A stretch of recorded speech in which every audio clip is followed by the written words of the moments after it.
Par une nuit étincelante sur Paris, le prestigieux hôtel Empereur brillait comme un symbole de luxe et de tradition. Cependant, cette nuit marquerait le début d'une transformation que personne n'attendait.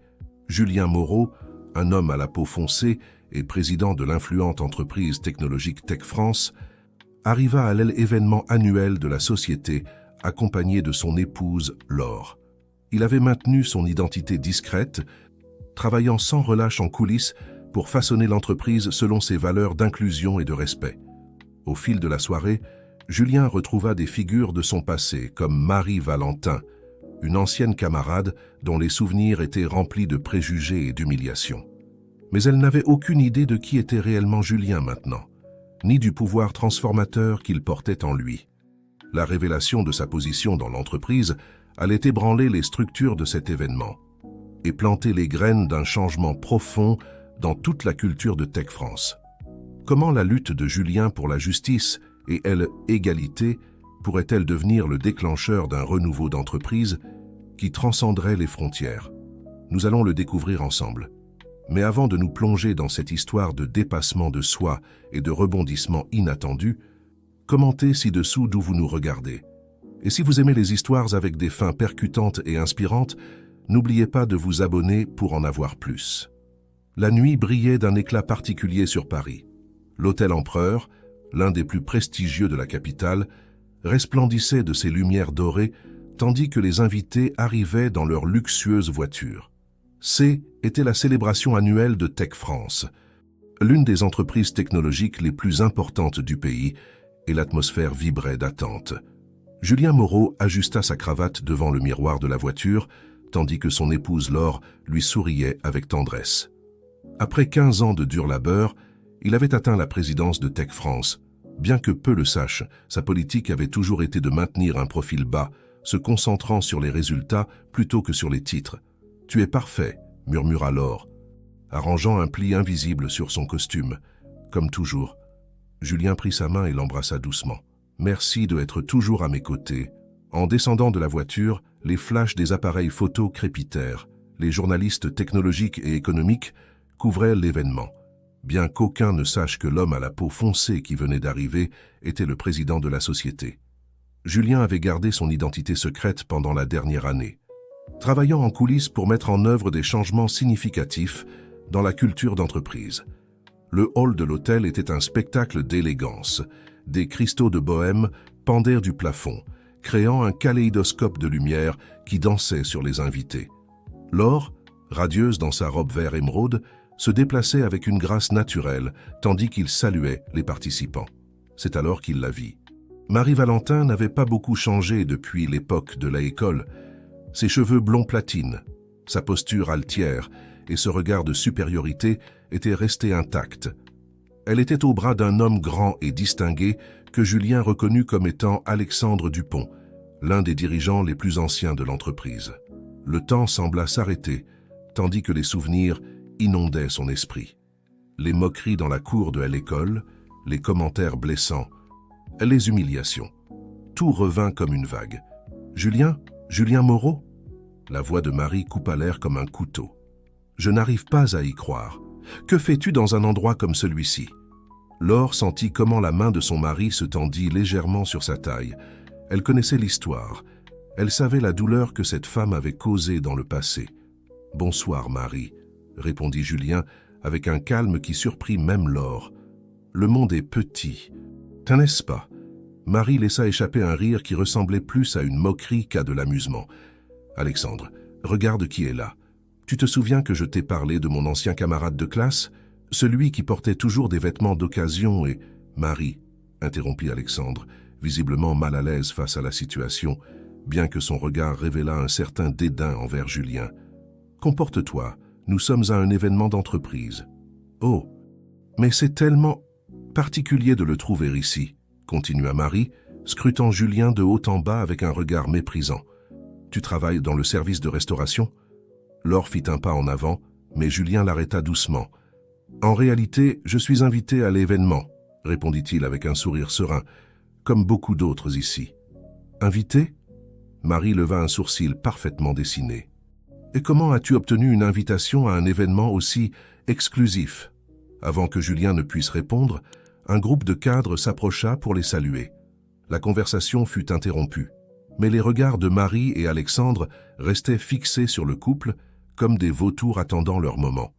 Laure s'approcha de l'oreille de son mari. « Tu vas bien, mon amour ?» Julien hocha légèrement la tête. « Parfaitement. » Certains fantômes du passé doivent être affrontés. Alors qu'il s'éloignait vers la salle principale, il pouvait entendre les commentaires chuchotés de Marie. « Tu peux y croire, Alexandre. Comment permettent-ils à n'importe qui d'entrer à ces événements? Il n'y a plus d'exclusivité. » La salle principale était encore plus impressionnante que le hall. Des tables rondes, avec des nappes de soie blanche, étaient disposées autour d'une piste de danse centrale. Sur la scène, un orchestre jouait de la musique douce, tandis que les invités prenaient place. « Table principale », indiqua le placeur quand Julien et Laure s'approchèrent. « Il doit y avoir une erreur », interrompit Marie, qui les avait suivis. « Cette table est pour les dirigeants et leurs partenaires. » Le placeur consulta sa liste. « Il n'y a pas d'erreur, madame. Monsieur Moreau et son épouse sont assignés à la table principale. » La confusion sur le visage de Marie était évidente. Alexandre, pour sa part, commençait à montrer des signes d'inquiétude. En tant que directeur des ressources humaines, il aurait dû connaître tous les cadres importants de l'entreprise. Tandis qu'il s'asseyait, Laure serra la main de Julien sous la table. « Quand comptes-tu le leur dire ?»« Tout en son temps, mon amour, » répondit-il avec un sourire mystérieux. La soirée ne fait que commencer. Le premier chapitre se termine avec la tension flottant dans l'air, tandis que les invités commencent à prendre leur place et que les murmures sur la présence de Julien à la table principale se répandent dans la salle. Marie et Alexandre, assis à quelques chaises de distance, échangent des regards de perplexité et de dédain, sans imaginer la révélation qui est sur le point de venir.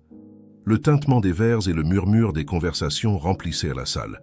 Julien observait discrètement autour de lui, remarquant les regards curieux que certains invités lui lançaient. À ses côtés, Laure maintenait une conversation agréable avec d'autres cadres, sa présence rayonnante et assurée contrastant avec le malaise palpable de Marie et Alexandre. « Et dites-nous, Monsieur Moreau ?» interrompit soudainement Alexandre, avec un ton qui se voulait cordial mais qui ne parvenait pas à cacher son mépris. « Dans quel domaine de Tech France travaillez-vous » Avant que Julien ne puisse répondre, Marie laissa échapper un petit rire moqueur. « Oh, chérie, je suis sûr que Julien ne travaille pas vraiment chez Tech France. Il fait probablement partie du personnel de nettoyage ou quelque chose comme ça. N'est-ce pas, Julien ?» Un silence gêné s'empara de la table. Laure serra les poings sous la nappe, se retenant de répondre. Julien, cependant, garda son calme et répondit avec un sourire énigmatique. « Disons que mon travail implique de superviser plusieurs domaines de l'entreprise. » Alexandre fronça les sourcils, clairement confus. En tant que directeur des ressources humaines, il était sûr de connaître tous les employés importants de Tech France. La présence de Julien à la table principale et sa réponse ambiguë le déconcertaient. « Impossible !»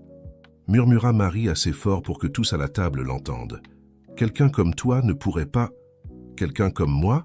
interrompit Julien, sa voix calme mais ferme. « À quoi fais-tu exactement référence, Marie ?» L'atmosphère se tendit encore plus. Les autres invités à la table regardaient d'un côté à l'autre, sentant, elle, électricité dans l'air. Marie, cependant, ne se laissa pas intimider. Avec un sourire malicieux, elle se pencha en avant. « Oh, allez. Julien, nous savons tous les deux d'où tu viens.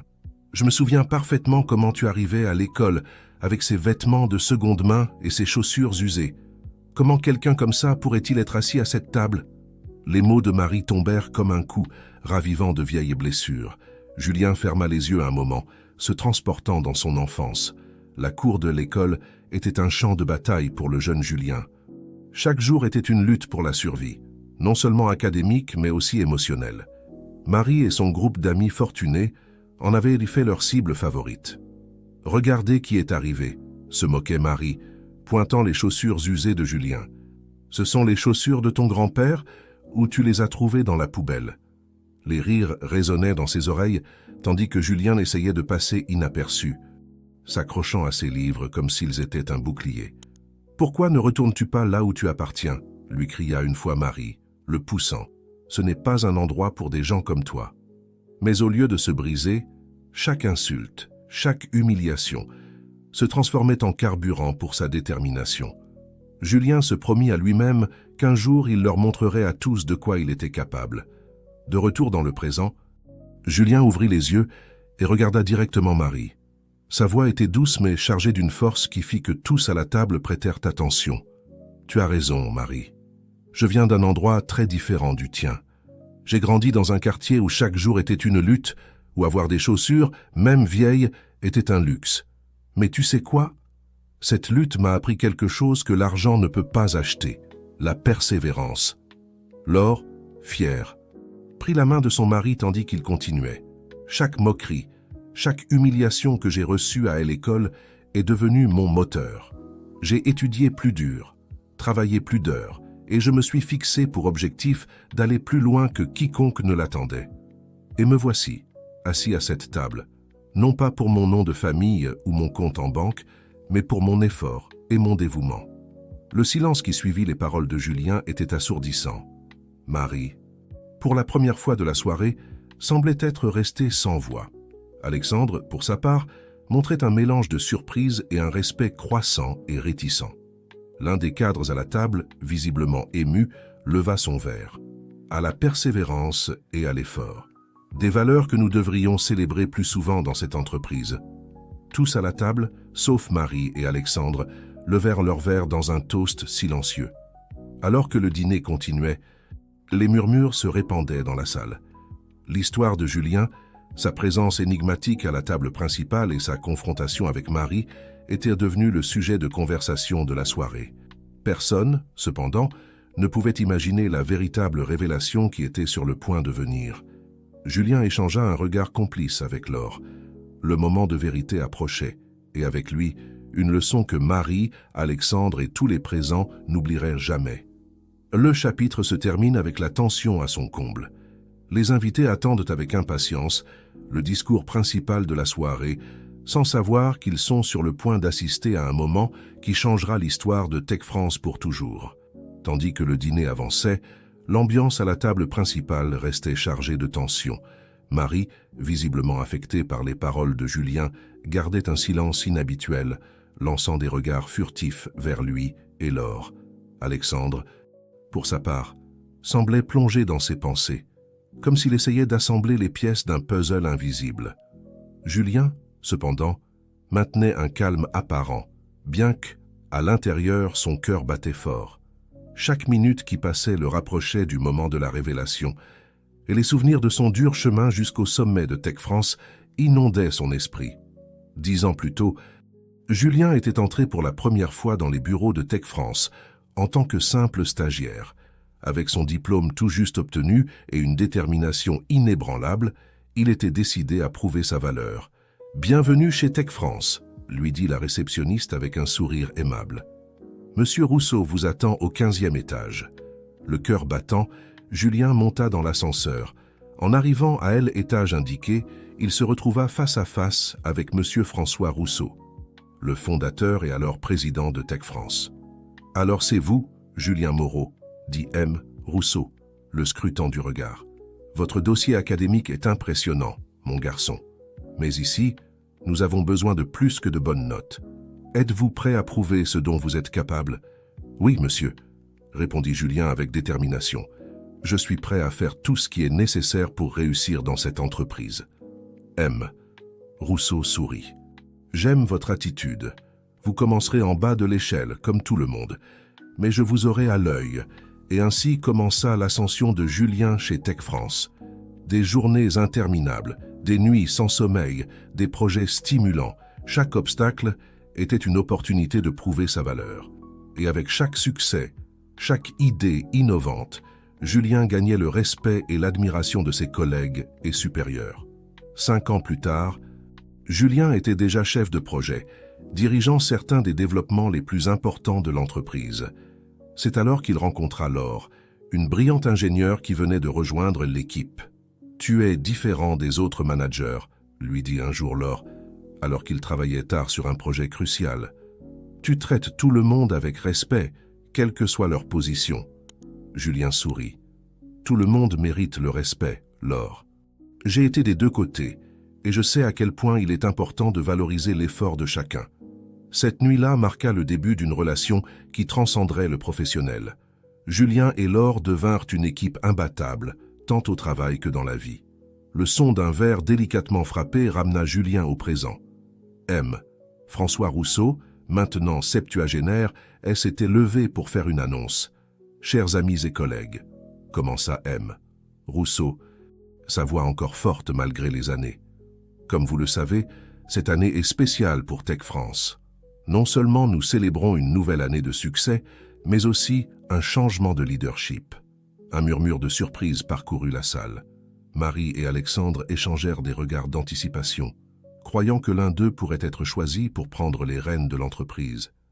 Il y a 1 an, poursuivit M. Rousseau, j'ai pris la décision de passer le flambeau à quelqu'un qui incarne les valeurs d'innovation, de respect et d'intégrité qui ont toujours défini Tech France, quelqu'un qui a démontré maintes et maintes fois son engagement envers cette entreprise et ses employés.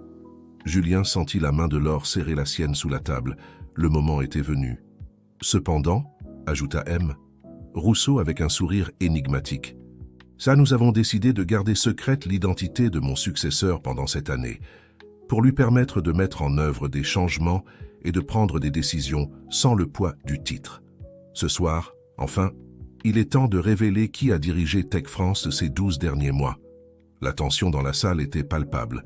Tous les yeux étaient fixés sur M. Rousseau, attendant anxieusement l'annonce. « Mesdames et messieurs, c'est un honneur pour moi de vous présenter officiellement le président de Tech France, Julien Moreau. » Le silence qui suivit fut assourdissant. Puis, comme une vague, les applaudissements commencèrent à remplir la salle. Julien se leva, sa silhouette imposante et sereine, contrastant avec les expressions de choc total sur les visages de Marie et Alexandre. Alors que Julien se dirigeait vers le podium pour prononcer son discours, la réalisation de ce qui venait de se passer commençait à s'installer chez les présents. L'homme que Marie avait méprisé toute la soirée, qu'Alexandre avait traité avec dédain, était en réalité leur patron, le leader de l'une des entreprises technologiques les plus importantes de France. Le chapitre se termine avec Julien prenant sa place sur le podium, prêt à s'adresser à l'audience. La révélation a secoué les fondements de la fête, et tous attendent avec anticipation les paroles de l'homme qui a gardé cet incroyable secret pendant toute une année. Le silence qui s'empara de la salle était presque tangible.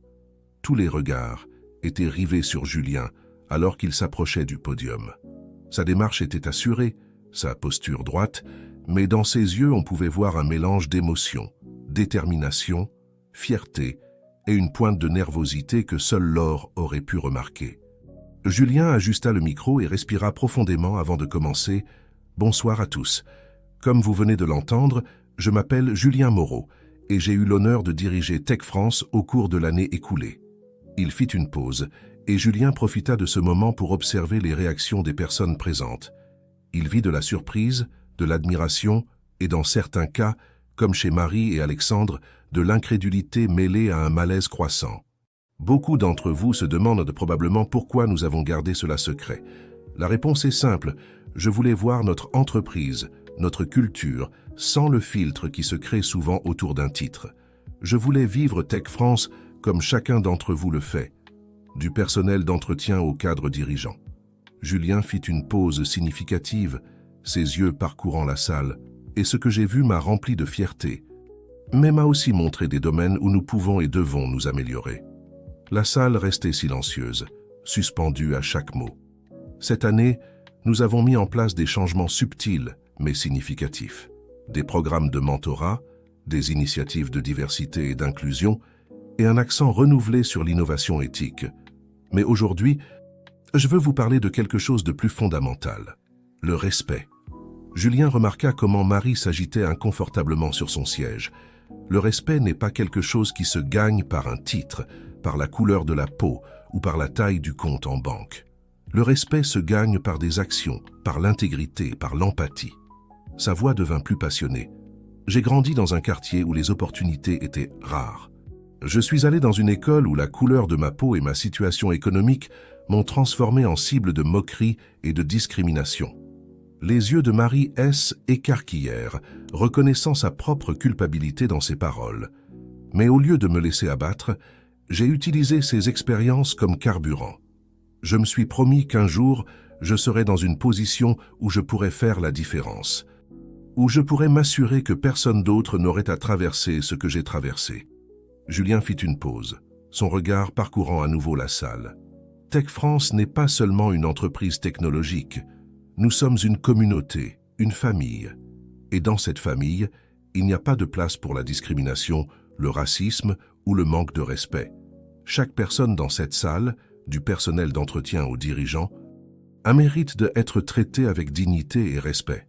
On entendit des murmures d'approbation et quelques applaudissements isolés. Au cours de la dernière année, j'ai vu de grands exemples de camaraderie et de travail des équipes, mais j'ai aussi été témoin de comportements qui n'ont pas leur place dans notre entreprise. Commentaires désobligeants, attitudes discriminatoires, abus de pouvoir. Cela se termine aujourd'hui.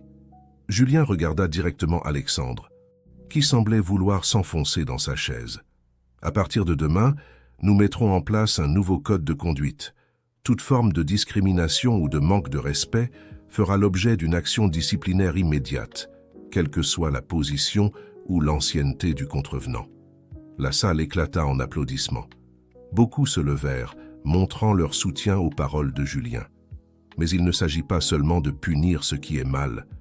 Nous allons aussi reconnaître et récompenser ceux qui incarnent les valeurs de respect, d'inclusion et d'innovation que nous voulons voir chez Tech France. Julien sourit, sa voix s'adoucissant un peu. Je sais que certains d'entre vous sont surpris par ma présence ici. Peut-être pensiez-vous que quelqu'un comme moi ne pourrait pas diriger une entreprise comme celle-ci. Je vous assure que je comprends cette surprise. Il y a eu des moments dans ma vie où j'ai moi-même douté de pouvoir aller aussi loin. Son regard croisa celui de Laure, qui lui souriait avec fierté et amour. Mais je suis ici pour vous démontrer que le potentiel humain ne connaît pas de limite de race, de genre ou de classe sociale. Je suis ici pour vous inviter à vous joindre à moi dans la construction d'une Tech France plus forte, plus inclusive et plus innovante que jamais. Julien leva son verre. À un avenir où chaque idée sera entendue, où chaque personne sera valorisée, et où ensemble nous atteindrons des sommets que nous ne pouvons même pas imaginer. À Tech France, la salle entière se leva, applaudissant et acclamant. Les verres se levèrent dans l'air et pendant un moment, l'émotion et l'unité étaient palpables. Alors que Julien descendait du podium, il vit comment Marie et Alexandre échangèrent des regards paniqués. Ils savaient que leurs actions passées et présentes avaient été exposées et que les conséquences allaient arriver. Le chapitre se termine avec Julien, retournant à sa table, où Laure l'accueille avec une étreinte pleine de fierté et d'émotion. La fête continue, mais l'ambiance a changé. Les paroles de Julien ont semé les graines d'un changement profond chez Tech France, et personne ne peut ignorer la puissance de son message. Les jours qui suivirent la révélation de Julien en tant que président de Tech France furent un tourbillon d'émotions et de changements. La nouvelle se répandit comme une traînée de poudre, non seulement au sein de l'entreprise, mais aussi dans les cercles d'affaires de toute la France. Au bureau, l'atmosphère était électrique. Les employés de tout niveau commentaient le discours de Julien et les implications de ses paroles. Beaucoup se sentaient inspirés et pleins d'espoir pour la nouvelle direction que prenait l'entreprise. Alexandre, pour sa part, se trouvait dans une position précaire. En tant que directeur des ressources humaines, il savait que son comportement lors de la soirée et son historique de décisions discutables le mettaient sous les projecteurs. Le lundi matin, il se présenta au bureau de Julien, visiblement nerveux. « Monsieur Moreau », commença-t-il, la voix tremblante, « je voudrais m'excuser pour mon comportement lors de la soirée.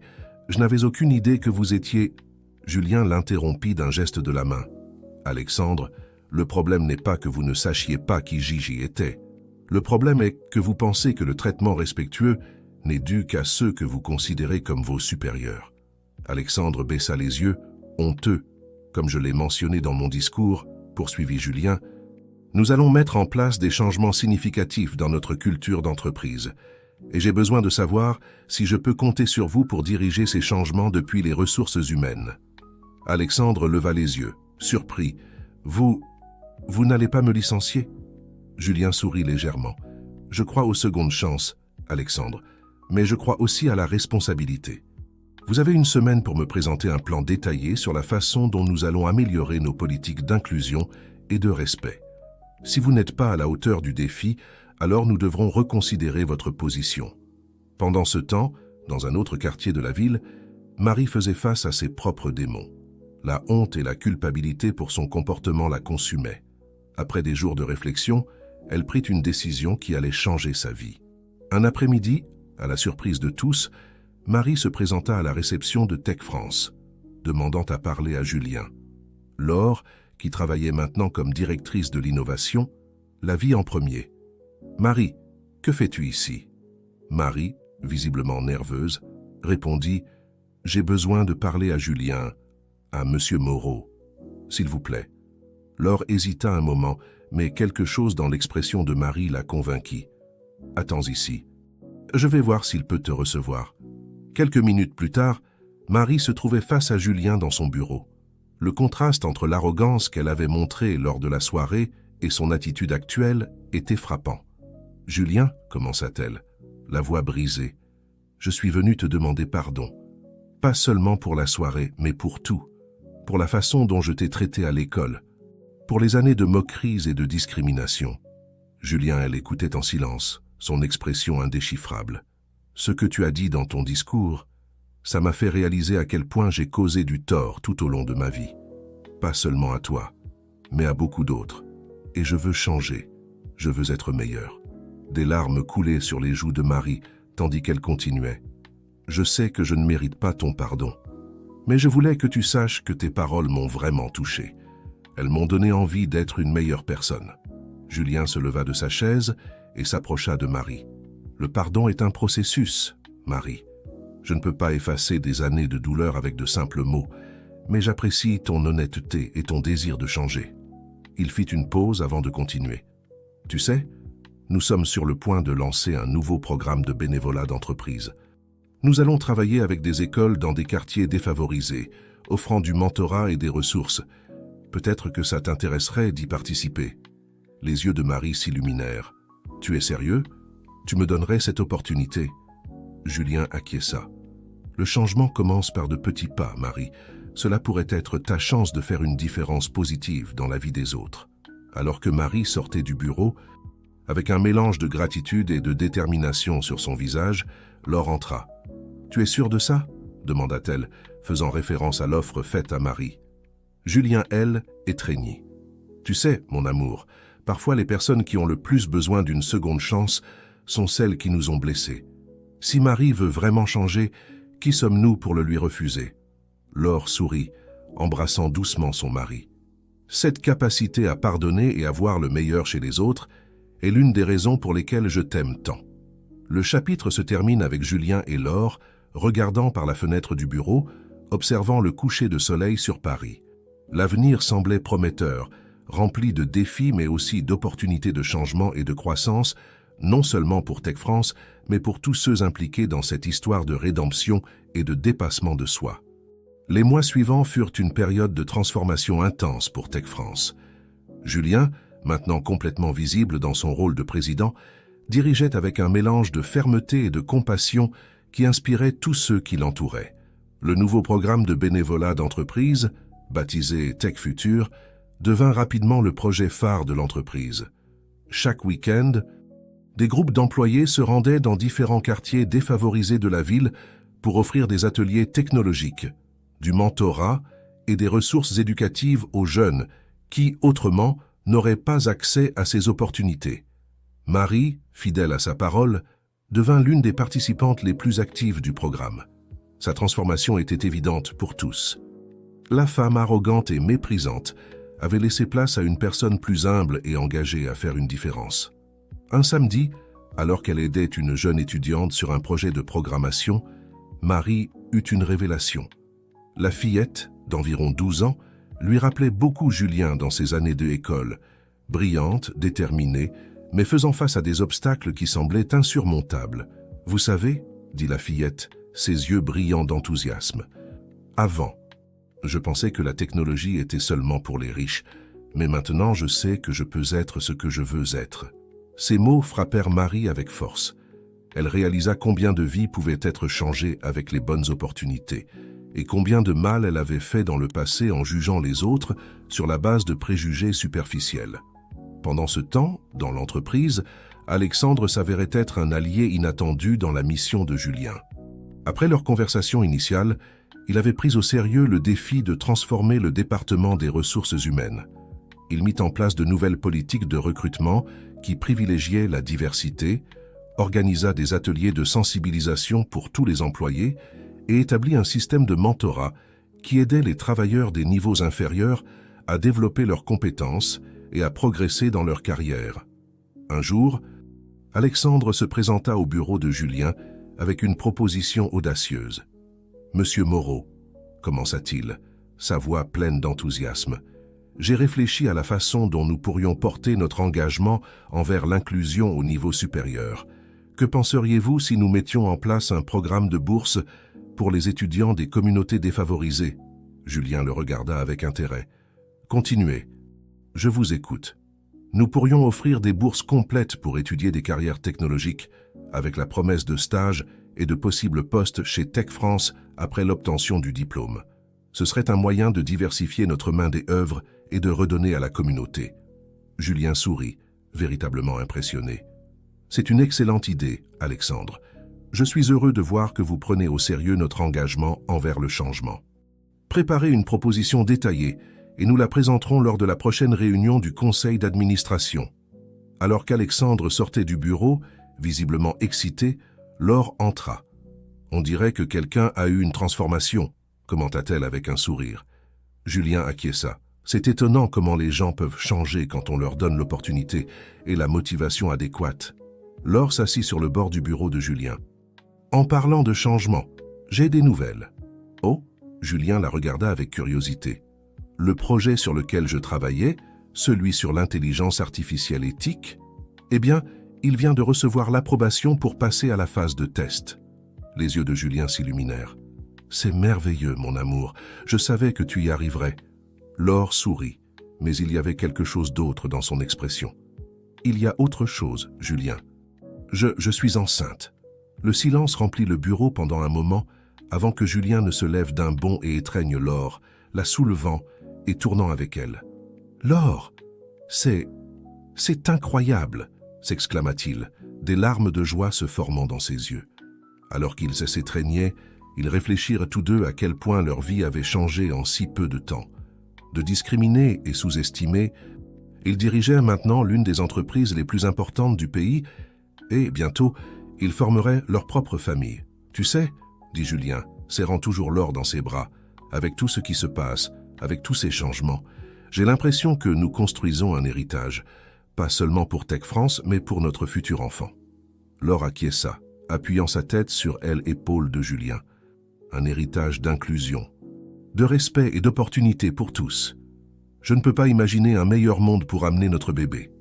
Le chapitre se termine avec Julien et Laure regardant par la fenêtre du bureau, observant la ville qui s'étendait devant eux. L'avenir, autrefois incertain et menaçant, brillait maintenant de promesses et de possibilités.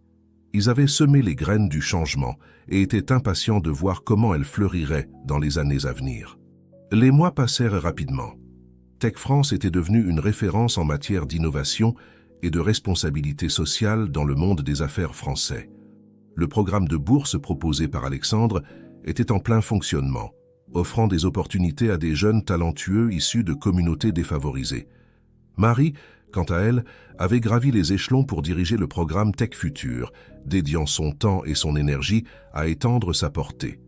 Cependant, comme c'est souvent le cas dans la vie, de nouveaux défis se profilaient à l'horizon. Un matin de printemps, Julien reçut un appel qui allait changer le cours des choses. C'était M. François Rousseau, l'ancien président de Tech France. « Julien, mon garçon. » La voix de M. Rousseau semblait préoccupé. « J'ai besoin de vous voir de toute urgence. C'est à propos de l'entreprise. » Quelques heures plus tard, dans la résidence de M. Rousseau. Julien écoutait avec incrédulité les nouvelles. « Global Tech fait une offre d'acquisition hostile, » expliqua M. Rousseau. « Ils veulent acheter Tech France et, D'après ce que j'ai entendu, il prévoit de démanteler une grande partie de ce que nous avons construit. Julien eut l'impression de recevoir un coup de poing dans l'estomac. GlobalTech était un géant technologique international, connu pour ses pratiques agressives et son manque d'éthique entrepreneuriale. « Mais comment est-ce possible ?» demanda Julien. « Notre position financière est solide, nos actions sont en hausse. » M. Rousseau soupira. Ils achètent des actions silencieusement depuis des mois. Et maintenant, avec le soutien de certains actionnaires mécontents, ils font leur mouvement. Julien passa la main dans ses cheveux, son esprit travaillant à toute vitesse. Qui sont ces actionnaires mécontents? Je n'en suis pas sûr, mais j'ai mes soupçons, répondit M. Rousseau. Il y en a qui ne sont pas d'accord avec vos politiques d'inclusion et vos programmes sociaux. Ils pensent que vous gaspillez les ressources de l'entreprise. De retour au bureau, Julien convoqua une réunion d'urgence avec son équipe de direction. Laure, maintenant dans son 2e trimestre de grossesse, remarqua immédiatement l'inquiétude sur le visage de son mari. « Nous avons une situation, » commença Julien, expliquant la menace d'acquisition hostile. Alexandre fut le premier à parler. « C'est un désastre. Si GlobalTech prend le contrôle, tous nos progrès en matière d'inclusion et de responsabilité sociale seront perdus. » Marie, qui faisait maintenant partie de l'équipe de direction, acquiesça. Sans parler des centaines d'emplois qui seraient en danger. GlobalTech est connu pour ses licenciements massifs après les acquisitions. Laure, toujours la stratège, intervint. « Nous avons besoin d'un plan. Nous ne pouvons pas laisser détruire tout ce que nous avons construit. » Au cours des semaines suivantes, Tech France devint une ruche d'activités. Julien et son équipe travaillaient jour et nuit pour contrer l'offre de GlobalTech. Ils cherchèrent des alliés parmi les actionnaires, présentèrent des plans de croissance ambitieux et mirent en avant la valeur unique de Tech France sur le marché. Cependant, la pression était intense. Les médias spéculaient constamment sur l'avenir de l'entreprise. Certains employés, craignant pour leurs emplois, commencèrent à chercher des opportunités ailleurs. Au milieu de tout cela, Julien reçut une visite inattendue dans son bureau.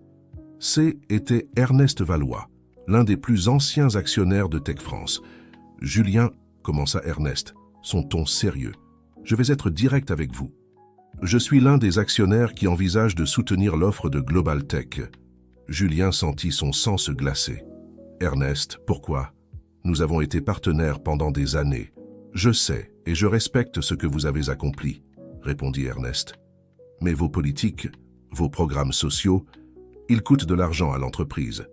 Les dividendes ne sont plus ce qu'ils étaient. Ernest, ces programmes sont des investissements pour notre avenir, » argumenta Julien. « Ils créent une main d'œuvres diverses et talentueuses, améliorent notre image publique et... » « Je comprends, » interrompit Ernest. « Mais certains d'entre nous pensent que l'entreprise a besoin d'une approche plus traditionnelle. GlobalTech promet d'augmenter rapidement les bénéfices. » Alors qu'Ernest partait, Julien réalisa l'ampleur du défi auquel ils étaient confrontés. Ils ne luttaient pas seulement contre une acquisition hostile, mais contre une mentalité qui valorisait les gains à court terme, au détriment de l'impact social et de la croissance durable. Ce soir-là, à la maison, Julien partagea ses préoccupations avec Laure. « Je ne sais pas si nous pouvons gagner cette bataille, » admit-il sa voix fatiguée. Laure prit sa main. « Julien, tu as surmonté des obstacles toute ta vie. C'est juste une autre montagne à gravir, et tu n'es pas seul dans cette épreuve. » Alors qu'il se préparait à dormir, Julien regarda par la fenêtre vers la ville illuminée. Il savait que les jours à venir seraient cruciaux. La lutte pour l'âme de Tech France ne faisait que commencer, et il était déterminé à ne pas abandonner sans se battre. Le chapitre se termine avec Julien et Laure enlacés, faisant face ensemble à l'incertitude de l'avenir, mais déterminés à protéger l'héritage qu'ils avaient déconstruit avec tant d'efforts. Les jours suivants se transformèrent en un tourbillon de réunions, de négociations et de stratégies. Julien et son équipe travaillaient sans relâche pour contrer l'offre de GlobalTech et convaincre les actionnaires que l'avenir de Tech France était plus brillant en tant qu'entreprise indépendante. Un matin, alors que Julien examinait les derniers rapports financiers dans son bureau, Laure entra avec une idée. « Julien, et si nous organisions un événement pour montrer l'impact réel de nos programmes sociaux ?» proposa-t-elle. « Nous pourrions inviter les actionnaires, la presse et les bénéficiaires de nos initiatives, qu'ils voient de leurs propres yeux ce que nous accomplissons. Les yeux de Julien s'illuminèrent. C'est brillant, Laure. Nous pourrions leur montrer que notre approche n'est pas seulement éthique, mais aussi rentable à long terme. L'événement, baptisé Tech France, Construire l'avenir, fut organisé en un temps record. Il se déroula dans un grand auditorium, décoré d'écrans affichant des statistiques et des témoignages des programmes de l'entreprise. Tandis que les actionnaires et la presse prenaient place, Julien monta sur scène. Sa présence était imposante, mais il y avait une chaleur dans son regard qui captivait l'attention de tous. « Mesdames et messieurs, commença-t-il, aujourd'hui, je ne vous parlerai pas de chiffres ou de projections financières. Au lieu de cela, je veux vous montrer la véritable valeur de Tech France. » D'un geste, il invita sur scène une jeune fille d'environ 18 ans. Voici Marie. Il y a 2 ans, C était une étudiante brillante dans l'un des quartiers les plus pauvres de la ville, sans perspective d'études supérieures. Aujourd'hui, grâce à notre programme de bourse, elle est en passe de devenir l'une des programmeuses les plus prometteuses de France.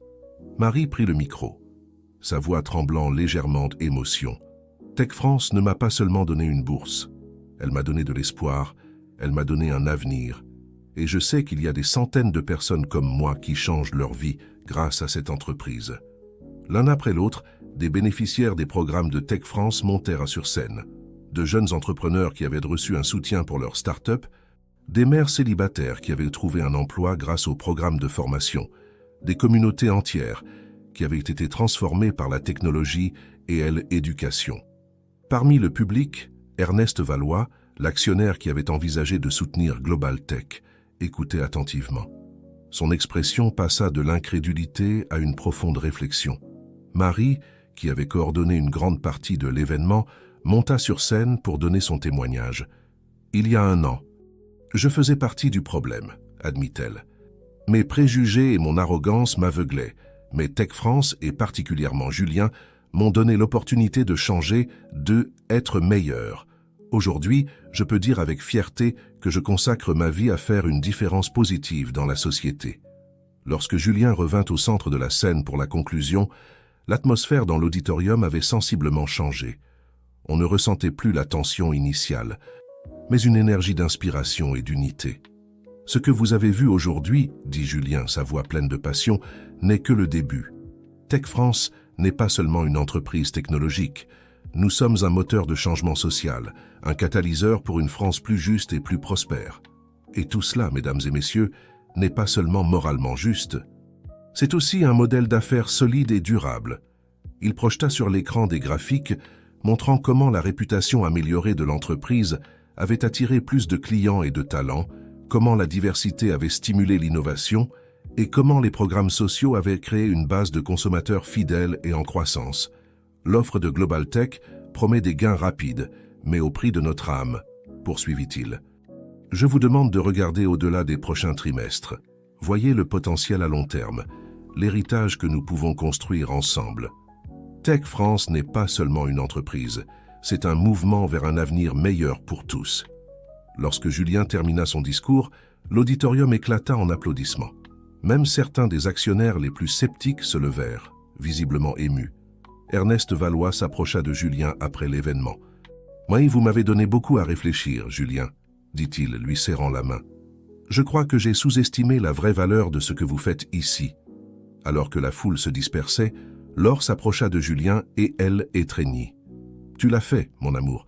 Tu leur as montré le cœur de Tech France. » Julien sourit, épuisé mais plein d'espoir. « Nous n'avons pas encore gagné.